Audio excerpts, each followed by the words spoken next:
कालच पंतप्रधान नरेंद्र मोदी यांनी भारतीय नागरिकांना अनेक आव्हानं केली. त्यातील एक मोठं आव्हान म्हणजे त्यांनी भारतातील नागरिकांना 1 वर्ष तुम्ही सोनं खरेदी करू नका असं सांगितलंय.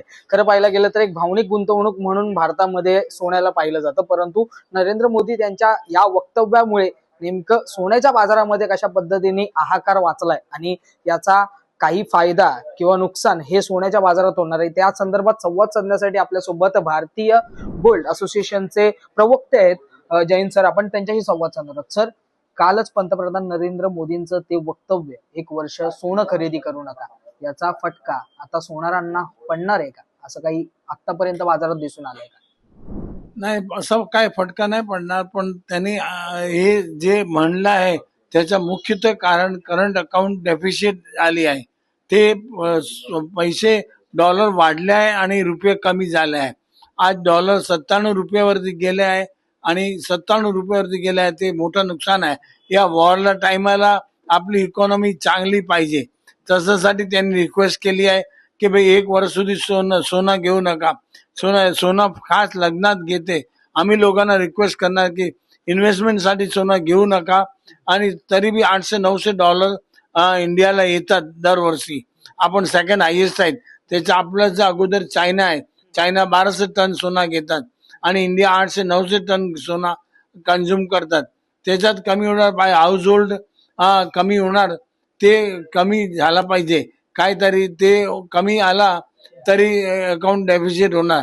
पण त्याच्यात मोदींनी सांगितलंय की लोक कारमध्ये ट्रॅव्हल करू नका, बस ट्रेनमध्ये ट्रॅव्हल करा.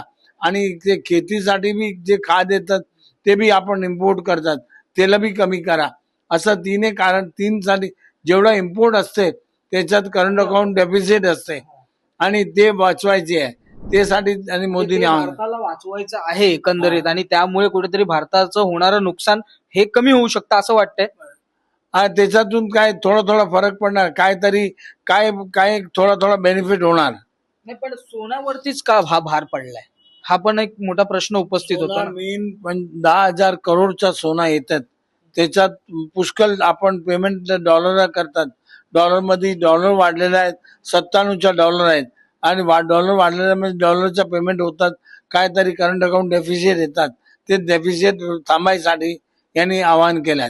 पण आता मोदींनी आवाहन केल्यानंतर मोदींचं म्हणजे पंतप्रधानांचं तर सर्व देश ऐकतो, त्यामुळे आत्ताच्या या तुमच्या म्हणजे इतर सोनारांच्या तर पोटावर पायच आहे ना.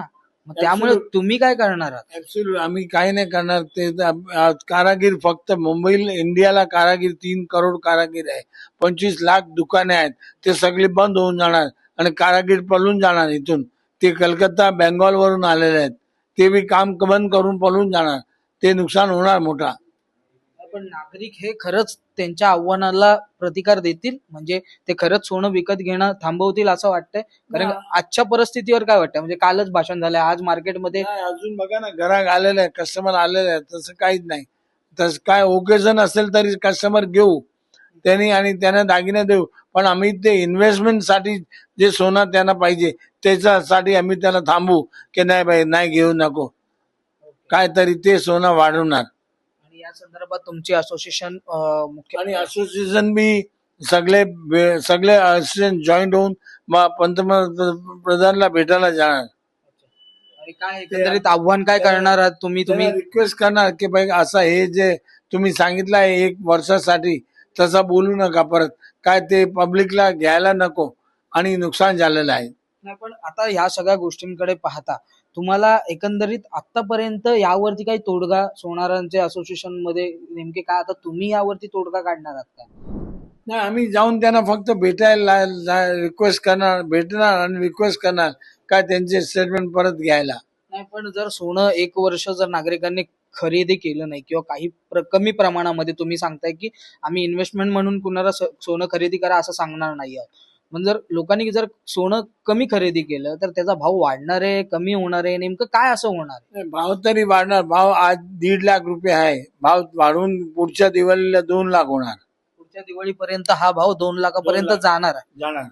2 लाख परत जाणार भाव. आणि मग या संदर्भात लोक 2 लाख जर भाव जात असेल तर लोक सोनं घेणारच, किती काय झालं. सोनं घेणार. पण इन्व्हेस्टमेंटसाठी ना आम्ही रिक्वेस्ट करू कस्टमरला की भाई इन्व्हेस्टमेंटसाठी नको घे, तुझ्या पाहिजे तरी घे, जेवढं पाहिजे तेवढं घे, अच्छा. जास्त घेऊ नको. म्हणजे हे आता सोनारांकडूनच एक आव्हान हे सर्व जे म्हणजे तुमच्याकडे ग्राहक येणार आहेत त्यांनाच केलं जाणार आहे, म्हणजे भारतासाठी असं म्हटलं जाईल. नक्कीच आपण जर पाहिलं तर आपल्यासोबत जैन सर होते, त्यांच्या माध्यमातून गेल्या अनेक दिवसांपासून या संपूर्ण व्यवहारामध्ये जे ते काम केलं जात आहे. आपल्यासोबत या ठिकाणी सोनं खरेदी करण्यासाठी आपल्याला जर पाहिलं तर अनेक ग्राहक देखील आले आहेत. ताई नमस्कार, तुम्ही सोनं विकत घ्यायला आलेलात आता? हो, चैन घ्यायसाठी. नाही, पण आता पंतप्रधान नरेंद्र मोदी यांनी जे आव्हान केलेलं आहे त्या संदर्भात तुम्हाला काय वाटतं, एक म्हणजे भारतीय नागरिक म्हणून काय हे योग्य आव्हान आहे की सोनं घेतलं हवं की नको? मोदींनी तर आव्हान केलंय, तरी पण घरामध्ये काही फंक्शन असल्या कारण लोक खरेदी करण्यासाठी येतात सोनं. तर ते इन्व्हेस्टमेंटच्या टाईपने नाही खरेदी करायचं, पण जे यूज करायसाठी घेतो ते तसं घेतलं तरी चालेल. अच्छा. पण ह्या संपूर्ण प्रकरणामध्ये तुम्हाला काय वाटतं, म्हणजे सोन्याची किंमत एक ग्राहक म्हणून तुम्हाला वाटतंय का कमी होईल, वाढेल, अशी काय तुम्हाला वाटते का या एका घोषणेमुळे? सोन्याची किंमत तर वाढतच चालली आहे, त्यामुळे कमी होईल असं वाटत नाही, पण जास्त तर कमी नाही होणार, पण थोडं तरी होईल कमी सोनं. नक्कीच आपल्यासोबत या ठिकाणी ग्राहक होते आणि मुख्य आता आपण ज्या स्टोर मध्ये आहोत तिकडचं मी तुम्हाला एक 100 वर्षांचा त्यांचा संपूर्ण डेटा आपण जर पाहिलं तर जेव्हापासून सोनं सुरू झालंय, म्हणजे हे दुकान त्यांनी सुरू केलंय तेव्हापासून सोन्याचे भाव आणि आतापर्यंत 2025 पासून पर्यंत ते 15 रुपयापासून ते 15 रुपयापासून ते आज 100 वर्ष झालंय, 1.5 लाख रुपये झाला. पुढच्या दिवाळीपर्यंत तुम्ही म्हणताय की 2 लाख होईल. 2 लाख होणार, पुढच्या दिवाळीला 2 लाख होणार, भाव वाढत, तुम्ही म्हणू शकता. गॅरंटेड 2 लाख होणार. नक्कीच आपण जर पाहिलं तर आपल्यासोबत जैन सर होते. या संपूर्ण प्रकरणामध्ये म्हणजे कालच पंतप्रधान नरेंद्र मोदी यांच्या माध्यमातून जे भारतीय नागरिकांना आव्हान करण्यात आलं त्यामुळे अनेक ठिकाणी म्हणजे कानामध्ये अनेकांच्या कुजबूज जी आहे ती सुरू झाली. नेमकं या प्रकरणामध्ये नेमकं काय होणार काय नाही या, परंतु आता आपण जेव्हा या ठिकाणी सोनारांशी संवाद साधतो तेव्हा त्यांनी थेट सांगितलं की आम्ही स्वतः लोकांना आव्हान करणार आहोत, इन्व्हेस्टमेंट म्हणून जे लोक गोल्ड खरेदी करत होते त्यांना आम्ही थांबवणार आहोत की तुम्ही घेऊ नका, पण जर त्यांना घ्यायचंच असेल तर आम्ही त्यांना नाही म्हणू शकत नाही, कारण की शेवटी किती काय झालं, हा व्यापार आहे, हा संपूर्णतः व्यापार असतो, ज्यांना हवंय ते घेतात. त्यामुळे आपण जर पाहिलं तर लग्न असतात, सणसुदीचे दिवस असतात, यामध्ये मोठ्या प्रमाणात भावनिक गुंतवणूक म्हणतोय मी, असं नाही की फक्त इन्व्हेस्टमेंट म्हणून लोक सोन्याचा वापर, भावनिक गुंतवणूक, कारण की असं फिलिंग या ओकेजनला घ्यायचा, आपल्याला घरमध्ये सण आहेत काय लग्न आहेत ते साठी घ्यायचं आहे. नक्कीच आपण जर पाहिलं तर भारतामध्ये भावनिक गुंतवणूक ही सोन्यावरती केली जाते आणि आता मोदींच्या या आव्हानानंतर नेमकं भारतामध्ये काय परिस्थिती निर्माण होते, आता आपण सध्या मुंबईमध्ये आहोत, मुंबईमध्ये काय परिस्थिती निर्माण होते हे पाहणं आता फार महत्वाचं असणार आहे. त्याचबरोबर आता भारतीय गोल्ड असोसिएशनचं संपूर्ण टीम आहे ती मोदींच्या भेटीला जाणार आहे असं सांगितलं जात आहे. त्याचमुळे त्या भेटीमध्ये नेमकं काय घडतंय, काय चर्चा होते हे पाहणं फार महत्वाचं असणार आहे. मुंबईहून मी आदित्य जाधव, तुम्ही पाहतात लोकमत.